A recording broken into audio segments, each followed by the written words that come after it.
A while back, I got paranoid, and throughout all of my salt, I started seeing these labels on every container of salt that I came across. At first, I thought it was just one. The label said, "This salt does not contain iodide, a necessary supplement," and I was like, "Oh, okay, cool." I don't know why they had to print that on the packaging. But the next time I saw salt, it had the same thing in big, bold letters in a white box, or maybe not a white box, who knows. But I saw that label on every container of salt that I came across, and I started getting paranoid. I said, does my salt contain iodide, a necessary supplement? Or does my salt also contain a Surgeon General's carcinogenic warning? And so as soon as I got home, I looked at all my salt, and when I say all my salt, I mean all my salt. I love salt. I love salt. Coarse salt, flaky salt. I love a crunchy salt, but really just salt. I like to put salt on my food. I like to put salt on everything. One time I tried mixing salt with water and just drinking that. It wasn't pleasant. It wasn't really pleasant. So I've since been putting it on food.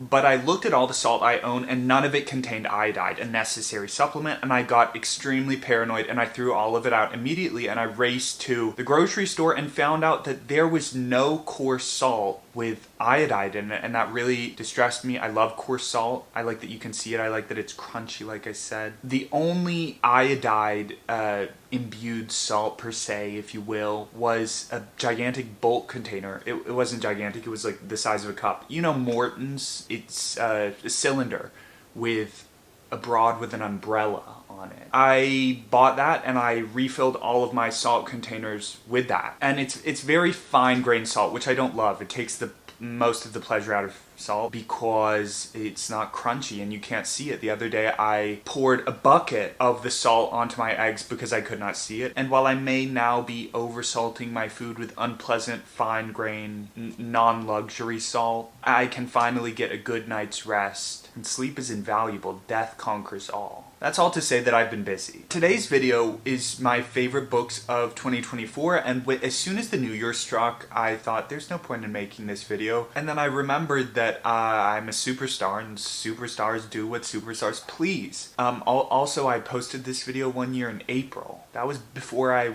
was a superstar. I had about 8 subscribers, and that video is now lost, never to be seen again. But these are my favorite books of the year. I'm timeless, I'm classic, baby. There was no set number of books. I mean, there is a set number of books on the list, but I didn't choose a number and be like, these are the top 10 per se. About a month ago, I made a stack of books that I really enjoyed. I think that there's a clear, in my mind, for favorite books ever of the year, there's a clear, you just know. You just know. It's not like a certain number. It's just, was this a standout book or was it not? And that's that. The irony, of course, is the first book on this list, which is The End of the Road by John Barth. And by the end of this book, I really hated it. Not hated per se, but it was very unpleasant, and I did not enjoy it. But the first half of the book, up until an event that causes the characters' ideas and beliefs to play out. Up until that point, I thought that the novel was fantastic. I love the narrator. I think it's first person. It is. One of the most unique narrators. Very, to use modern literary touch points, because I don't think John Barth, I know that this man is not poppin'. I don't think my Barnes & Noble has this book. I don't know if it's even still in print, except for in some weird double edition when I looked on Amazon. But to give modern touch points, mosh fake, quirky, funny, silly, smart, a bit of an agoraphobe, but charming and very enjoyable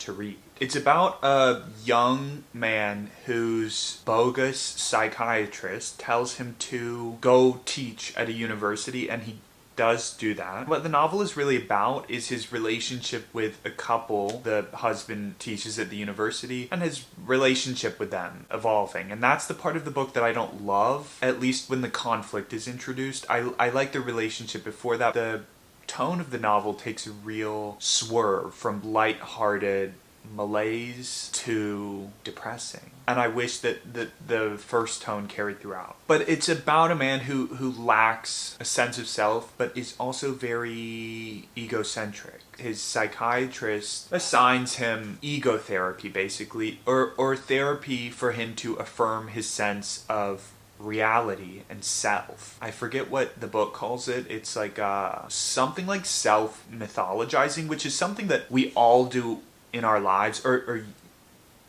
you should be doing, like in today's terms, being the main character. That's what the psychiatrist assigns our narrator, to put himself at the center of action, to create a plot line for himself, to better root himself in reality. And I thought that aspect of the book, which is a large one, but not the entirety of the book, or maybe it is, I just don't like how it evolves, but that aspect to me is fascinating. And I would reread the book and just stop when I stopped liking it. The next book on this list is Don't Look Now by Daphne du Maurier. This is a collection of her short stories. I only bought this because it was 50% off, and my Barnes & Noble a while back was going out of business, and I thought I liked Rebecca. And I think that a few of you guys had recommended the short story collections, or just rather her short stories, and I don't love a short story, or that's kind of a lie. I just don't pick them up. I never want to pick them up, but when I read them, I do tend to really enjoy them, and this year has really marked a turning point in my enjoyment, or rather appreciation of them. They are so ephemeral, and I really appreciate that.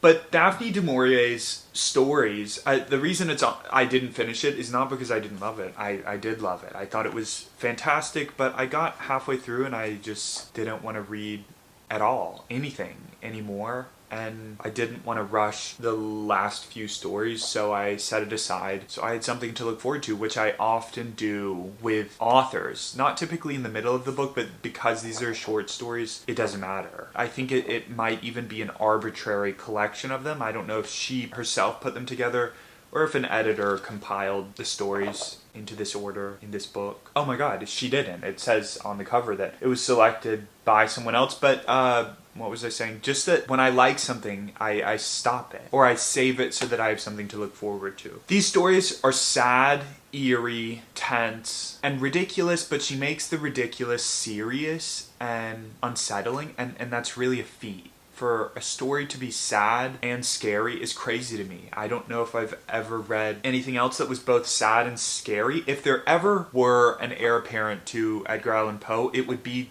Daphne du Maurier. Bump Bram Stoker, a fool. A fool. Bump Stephen King, but kind of not. I recently enjoyed some of a book he wrote, but bump him anyway. It reminds me of the Edgar Allan Poe story, Murders in the Rue Morgue, which is both ridiculous and scary, similar to The Birds, a famous, I think, Hitchcock movie that is based on a Daphne du Maurier story included in this book. It's ridiculous. Killer birds, ridiculous, but it is also very, very frightening. The first story, Don't Look Now, I think it's called Don't Look Now, is wonderful. Heart something-ing and scary. I highly, highly recommend Don't Look Now, and I can't wait to finish the rest of the stories.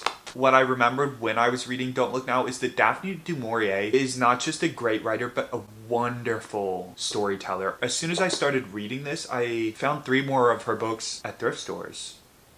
I left one of them, The Glassblowers. I think it's a historical novel, but maybe I'll circle back to it. I have 5 unread books of hers, so I thought I will buy that in due time. If I read more of her, she will be one of my favorite authors. She is one of my favorite authors now, but I've only read Rebecca and half of this. But they're so good. So good. The next book on this list is Empire of Pain by Patrick Radden Keefe. I can't remember if I read this in 2023 or 2024. It might be on my favorite books video of last year. I couldn't say. Even if it is, this book still warrants being on this year's list as well, because it is really, really, really outstanding. It reads like a thriller, but it's real. And that is thanks not just to the subject material, which is the Sacklers, who created, marketed, and got the country hooked on OxyContin, but also, and probably primarily thanks to Patrick Radden Keefe's storytelling and writing, because there are tons of interesting things that have happened in the world that I've read about in books, and the books are boring and dry and make even the most lurid and outlandish events seem boring. Not the case with this. This is really, really fascinating. I recommended it to pretty much everyone when I was reading it. I was like, you gotta read this, you gotta read this, you gotta read this. If you want to get into nonfiction, this is the place. For so long I was doubtful of Patrick Radden Keefe. No longer. No longer. Every time I read a popular book and love it, I remember that things become popular for a reason. And that's not because the masses are dumb and stupid, but because the book, song, whatever, is wonderful, is fantastic.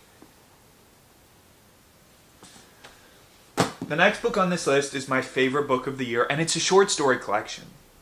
Never thought I'd be here, but here I am. Bad Behavior by Mary Gaitskill. I've talked about this, or her, in most of my videos of this year. This is a collection of short stories about relationships, primarily romantic ones, but I think there's one about friendship in there, and also one about familial, I think. A sister, maybe. I don't really remember. Part of short stories' appeal to me is that the stories together or separately, I don't know, they evoke a feeling, and the facts don't remain in your mind until you're prompted. Which is to say, if I read like a page of one of these stories, I could probably tell you what the rest of the story was about, but they're not particularly plotty. The only plots of books that I really remember are of the Harry Potter books, because those books are so heavily plot based, and I don't really read plot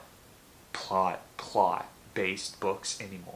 Also, maybe I'm just an ape and I can't remember anything. But the stories are really good. They're sad, horny, funny, and depressing.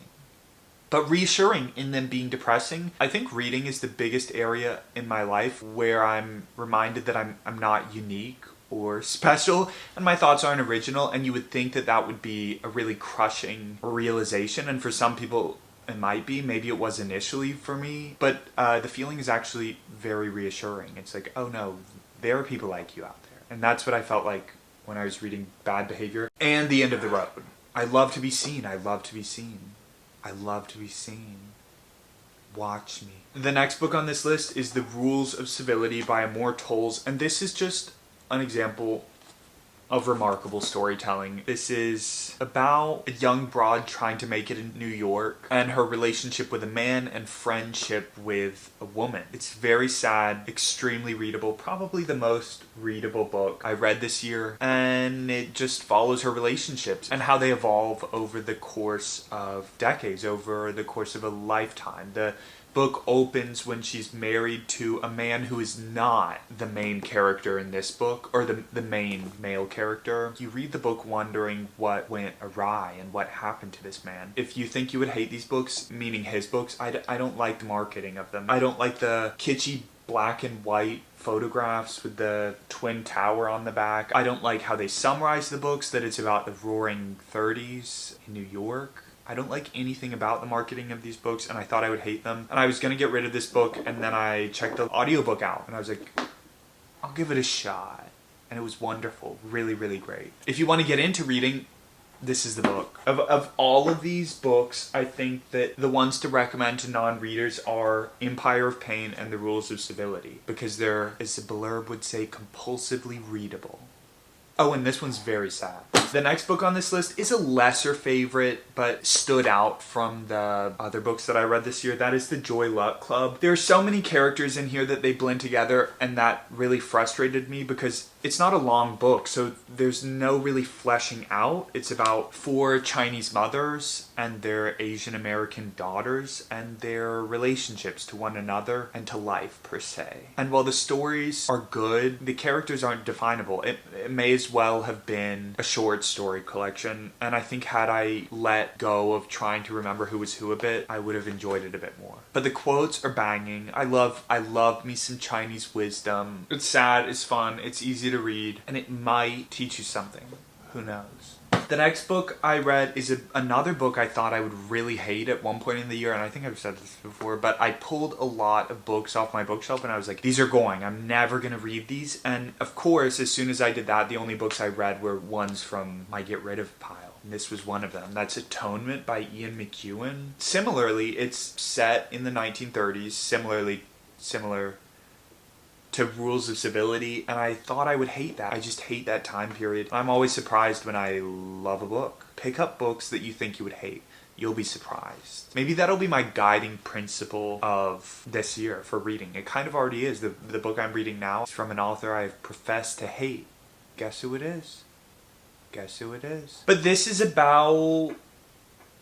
I don't know what the story's about, but it's thematically maybe, or ideally, not in an ideal sense, but like ideally, it's about storytelling and how stories differ from different perspectives. You're told stories from different perspectives and you learn that things are different. What the story is actually about is how a child's incorrect but understandable perception of an event featuring her older sister and paramour, or maybe want to be paramour, someone who works on the family's estate, how her misconception of what happens leads to a lot of hurt and turmoil. It's a very sad book, and one that is also, again, a great example of storytelling. And in this case particularly, how stories differ from different points of view. The Rules of Civility kind of does this too, where you're told a fact and your knee-jerk response is one thing, but then I don't remember what I was saying because there was a siren going by. Can you still hear it? You probably can't still hear it. I was editing a video and I was like, oh, I'm just cutting me off for no reason because the sirens are not very audible when my loud mouth is open and working. But I don't remember what I was saying. I think maybe something about how the storytelling is clever. Lots of flourishes, per se. And a plot twist.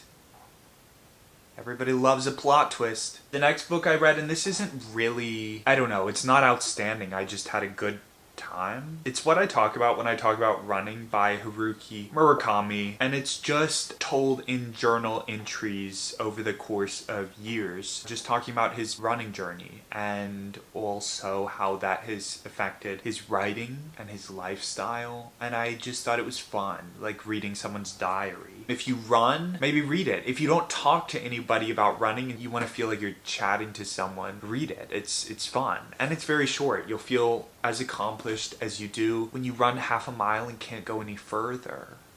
I'm talking about you, not me, baby. He does do this thing that's like a false modesty bit or a self-deprecating bit a little bit at points, and that while it didn't really bother me, I think that character aspect might really piss me off in his novels, which is why I've hesitated to pick up any of his fiction. This is the only Murakami book I've read. I did buy some. If I ever do a book haul, you'll see. But I am still looking forward to reading him. He seems like a cool guy. The last and probably least book on this list, but not really. It's actually really wonderful.